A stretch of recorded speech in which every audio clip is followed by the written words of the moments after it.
চট্টগ্রামের পটিয়া উপজেলাধীন নাইখান মহাসড়কের পাশে অবস্থিত ফুলকলি কারখানার বর্জ্যের দূষণের কারণে খাল বিলের পানি দূষিত হয়ে ছড়াচ্ছে তীব্র দুর্গন্ধ। আশপাশে ধ্বংস হচ্ছে মাছ। বিষাক্ত বর্জ্যের কারণে চাষাবাদ হচ্ছে না। পাশাপাশি ফুলকলি কারখানার বিপরীতে অবস্থিত ঐতিহ্যবাহী ইউনিয়ন কৃষি স্কুল অ্যান্ড কলেজের শিক্ষার্থীরা বিষাক্ত দুর্গন্ধের কারণে স্বাস্থ্য ঝুঁকিতেও পড়ছে। পাশাপাশি তাদের পাঠদান কার্যক্রমও মারাত্মকভাবে বিঘ্নিত হচ্ছে।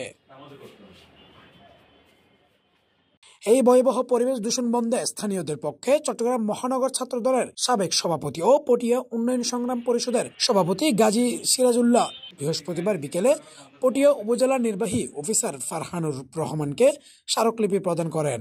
এ সময় উপস্থিত ছিলেন সাবেক ছাত্রনেতা জিল্লুর রহমান, পটিয়া উপজেলা বিএনপির যুগ্ম আহ্বায়ক KM জসিমউদ্দিন, সাবেক ছাত্রনেতা আব্দুর রহিম, পটিয়া উপজেলা শ্রমিক দল নেতা জহিরুদ্দিন, মোহাম্মদ তসলিম, নগর ছাত্র দলের সাবেক যুগ্ম সম্পাদক সাইফুদ্দিন সাব্বির, রনিকান্ত দেবের পাঠানো তথ্যচিত্রে এবাদুল হক, সিটিজি নিউজ, চট্টগ্রাম।